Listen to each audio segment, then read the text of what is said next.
Fala pessoal, tudo bem? Esse vídeo aqui vai ser uma resposta, pessoal, a duas pessoas que comentaram nos meus vídeos acerca do que eu falei em outros vídeos, tá? O primeiro comentário é o seguinte, é um rapaz que ele falou de onde que eu tirei que Belsazar não foi o último rei da Babilônia, com as minhas fontes, porque eu sou ateu, kkkkkk. Eu não sei de onde é que as pessoas acham que kkk é argumento. Eu acho que eu vou começar a fazer vídeo resposta assim, vou colocar um montão de kkkkkk, pronto, venci o debate. Kkk é argumento para vocês, pessoal? Olha, essas pessoas acham que se você for colocar um comentário com deboche, com emoji, você ganhou o argumento. Não, pessoal, isso é pessoas que não estudam e querem vir aqui no canal, como diz o ditado, ensinar o padre a rezar a missa, né? Como se eu tivesse começado o meu canal ontem. Então vamos lá, eu estou aqui com duas Bíblias. Essa é a Bíblia de Jerusalém, que é uma Bíblia católica, ela é de estudo, e essa é a Bíblia de Genebra, também de estudo, mas ela é protestante.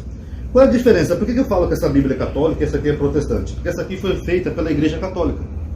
E a Igreja Católica, quando criou essa Bíblia, a primeira versão dela foi em francês, para quem não sabe, isso aqui é uma tradução fiel, eles colocaram vários especialistas, que eles até mencionam aqui, para poder fazer a introdução dos livros e os rodapés, tá? Então, para quem não sabe, toda a Bíblia que é de estudo, eles chamam especialistas, para poder ajudar o leitor com coisas que o leitor não sabe. Então eles pegam especialistas em hebraico, especialistas em grego, especialistas em história, especialistas em geografia do mundo antigo, essas coisas, e eles vão colocando no rodapé. Aqui o autor se equivocou, porque essa cidade de Gadara ficava a 50 quilômetros do mar. Ali é um geógrafo, perito em mapas, que analisa aquele versículo e fala que aquele versículo é improvável. Talvez o autor tenha se equivocado. Por isso que é uma Bíblia de estudo. A de Genebra também. Não é por ser protestante que eu subestimo essa Bíblia. Ela tem também introdução aos livros e tem também isso que nós chamamos de rodapé. Ó, essa parte aqui é o escrito e essa parte aqui é o rodapé. O rodapé é o quê? São os teólogos protestantes que já estudaram muito a Bíblia e eles fazem comentários ali no final. Então eu vou começar aqui com a Bíblia de Jerusalém. Vamos ver o que ela diz aqui sobre Daniel. Aqui eu estou na introdução dos livros dos profetas, tá? E aqui em Daniel ele diz assim, ó. Eu vou tentar ler que essa luz do flash da câmera dificulta um pouco. Nada há no resto do livro que contradiga essa data. Os relatos da primeira parte situam-se na época caldeia. Deixa eu passar a sirene. Bem na hora que eu vou ler, começa a sirene. E é complicado, pessoal. Mas certos sinais mostram que o autor está bastante distante, bastante longe dos acontecimentos, o autor de Daniel. Baltazar, ou Belsazar, como algumas bíblias traduzem, é filho de Nabônides, e não de Nabucodonosor. Esse é o primeiro problema, tá? Aquele Belsazar, que é mencionado no capítulo 6 de Daniel, acho que é o capítulo 6, ele fala que ele era o filho de Nabucodonosor. Não, na verdade ele era neto dele, tá? Ele era filho de Nabônides. Como diz o texto, e nunca teve o título de rei. Então esse tal de Belsazar, que aqui segundo Daniel era o rei da Babilônia, ele nunca foi rei, porque a Babilônia já tinha sido conquistada pela Pérsia, por Ciro o Grande, tá? Então isso aqui, qualquer Bíblia menciona isso. Dário, o Medo, é desconhecido dos historiadores, ninguém sabe quem é esse personagem. E não há lugar para ele entre o último rei caldeu e Ciro, o persa, que já havia vencido os medos. Então, essa é a primeira fonte que eu estou usando, tá? O que ele está dizendo aqui? Que Belsazar era um neto do Nabucodonosor, mas ele nunca foi rei da Babilônia, até porque a Babilônia já tinha sido conquistada por Ciro, o rei da Pérsia. Vamos ver aqui o livro agora de Daniel. Daniel, Jeremias, Ezequiel, Daniel. Inclusive, sabe quem falou isso, pessoal? O Rodrigo Silva. O Rodrigo Silva ele é arqueólogo, ele estuda um pouco essa parte histórica. Ele já mencionou esses erros aqui de Daniel e ele tem uma explicação até um pouco coerente do porquê tem esses erros, tá? Eu vi ele num podcast falando isso, mas pelo menos ele admite que realmente aqui está errado. Belsazar não foi o último rei da Babilônia, tá? Isso aqui é um erro histórico. Ó, Daniel capítulo 5. O rei Belsazar deu um grande banquete aos seus altos dignatários. Vamos ver o que diz aqui o rodapé, o aparato crítico, essa partezinha aqui de baixo que ninguém nunca lê. E ainda querem vir aqui ensinar o Pai Nosso a rezar nisso. O nome babilônico é Bel-Shar-Ussur. Bel protege o rei. A personagem histórica que traz esse nome não é filho de Nabucodonosor, mas de Nabônides. Perdão. Ele não tinha o título de rei. Aí eles mandam ver aqui a introdução aos profetas. E aqui no capítulo 6, versículo 1, fala assim, ó. E Dário, o Medo, tomou o poder, estando já com idade de 62 anos. Vamos ver o que diz o rodapé. Dário, o Medo, é desconhecido dos historiadores, tá? Aliás, Ciro, o persa, já havia submetido os Medos antes de tomar a Babilônia, tá? Então o Império Medo já era submetido a Ciro, o persa. Então esse Dário aqui que ele cita como um rei, não bate com a história. Por isso que a gente fala que Daniel é uma construção posterior, tá? Até os termos que o autor usa ali em Daniel são termos persas. Nada a ver com o idioma, a cultura ou a história da Babilônia, tá? Vamos ver agora a Bíblia protestante. Será que eles mencionam alguma coisa? Deixa eu ver aqui. Samuel, Juízes, Neemias, Jó, Salmos, Provérbios, Isaías. A Bíblia dos evangélicos, ó, protestantes.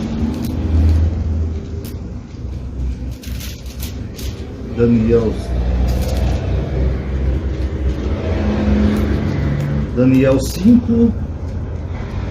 O rei Belsazar deu um grande banquete a 1000 dos seus grandes e bebeu vinho na presença dos 1000. Deixa eu ver o que diz aqui o aparato crítico. Belsazar significa Bel protege o rei. Não deve ser confundido com Beltesazar, o nome babilônico dado a Daniel. De fontes babilônicas sabemos que Nabonido, genro de Nabucodonosor, foi o último rei da Babilônia. Aqui, pessoal. Bíblia evangélica dizendo isso. Ó. Acho que não vai dar para vocês verem. Bíblia dos evangélicos, diz tudo. Vou repetir, tá? Para quem fica aí querendo ensinar o Pai Nosso ao vigário. Ó. Sabemos que Nabonido, genro de Nabucodonosor, foi o último rei da Babilônia, e não Belsazar, como diz o livro de Daniel. Belsazar, o filho mais velho de Nabonido, foi feito corregente com seu pai e designado como encarregado dos negócios da Babilônia, enquanto Nabonido passava extensos períodos de tempo em Tema, na Arábia. Os acontecimentos desse capítulo tiveram lugar em 539 a.C., o ano em que a Babilônia caiu diante dos persas, e que foi publicado o decreto libertando os israelitas do seu cativeiro, 42 anos depois da morte de Nabucodonosor, em 563 a.C. Bíblia evangélica dizendo, quem foi o último rei da Babilônia? Nabonido. Mas para defender o livro, as pessoas elas usam de falácias e ilações.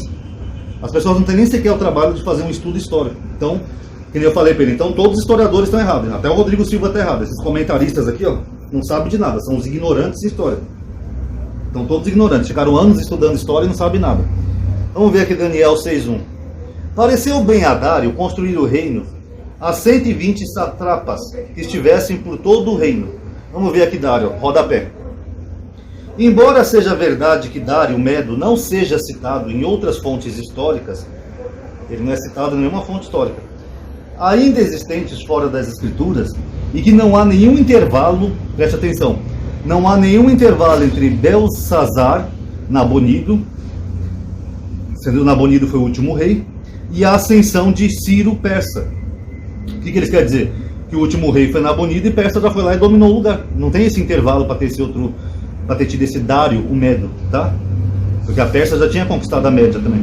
Isso não significa necessariamente que o livro de Daniel apresente um equívoco. Não, imagina. Vocês viram a diferença da Bíblia protestante para a católica?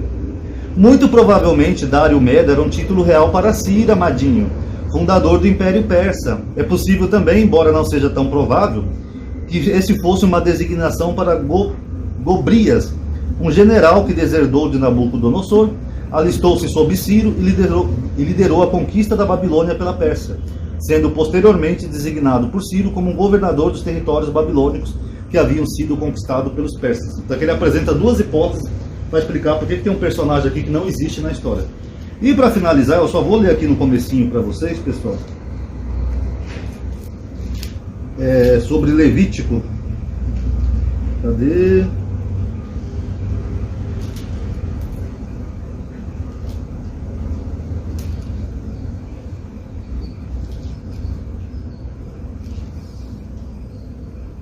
Aqui, eu só vou ler um trechinho para vocês, que um outro rapaz aí fez um comentário que eu estava falando bobagem, que Levítico não foi escrito por Moisés, tá? Ó, aqui é só um trechinho aqui que eu vou ler, que é a introdução ao Pentateuco, a Torá. O Levítico, embora só tenha recebido sua forma definitiva depois do exílio babilônico, preste atenção, o livro só foi terminado, a forma definitiva como nós temos hoje, depois do período babilônico, tá? Só aí a gente já tira Moisés de qualquer hipótese. Moisés viveu o cativeiro babilônico? Contém elementos bem antigos, então ele tem sim elementos que são anteriores à Babilônia, tá? Como as proibições alimentares do capítulo 11, as regras de pureza do capítulo 13 e 15, o cerimonial tardio da grande expiação do capítulo 16 de Levítico, sobrepõe uma concepção muito elaborada do pecado a um antigo rito de purificação dos judeus. Os capítulos 17 e o capítulo 26 formam um conjunto chamado Lei de Santidade, que inicialmente era separado do Pentateuco. Se era separado do Pentateuco, quem escreveu, pessoal? Moisés, que não foi. Vocês estão vendo? Como nem isso as pessoas sabem.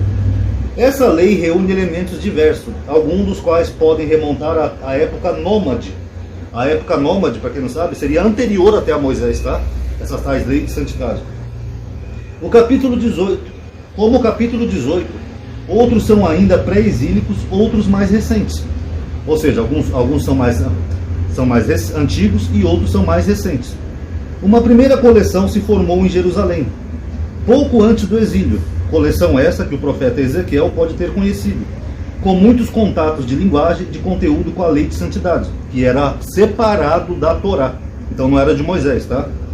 Mas essa só foi editada no decurso do exílio, antes de ser inserida no Pentateuco pelos redatores sacerdotais, ou seja, é de uma tradição sacerdotal, que o adaptaram ao resto do material que reuniram. O que ele está falando aqui? Que foi só depois do exílio, e muitas dessas leis foram editadas no próprio exílio da Babilônia. Deixa eu ver se aqui, se a Bíblia de Genebra fala alguma coisa de Levítico, sobre a data.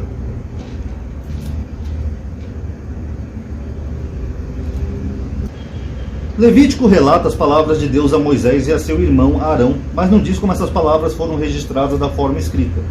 Esse fato torna a data do livro um tanto incerta. A maioria dos intérpretes críticos data Levítico do período do exílio, no século IV a.C., vários séculos depois de Moisés. Aí eles falam que esse ponto de vista é improvável, pois Levítico não se encaixa em um período tão recente. O culto do segundo templo era bastante diferente das prescrições do Levítico, e o conteúdo do livro é pressuposto ou citado em livros mais antigos, como Deuteronômio, Amós e mais claramente Ezequiel. Levítico reflete os ideais de adoração e santidades reconhecidos em Israel do tempo de Moisés até a queda de Jerusalém. O autor desse rodapé ele acha que Israel era santo, né? Não tinha lá o culto de Baal, Moloque, Asherá, ele acha que era tudo santinho e perfeito. Mas eles mencionam, né, ainda que eles tentam dar uma narrativa falsa por cima, que Levítico, segundo a maioria dos teólogos e críticos textuais, ele é do exílio e só foi concluído depois. Tem elementos mais antigos em Levítico? Tem, mas esses elementos podem ter sido copiados de outros livros, do próprio Deuteronômio.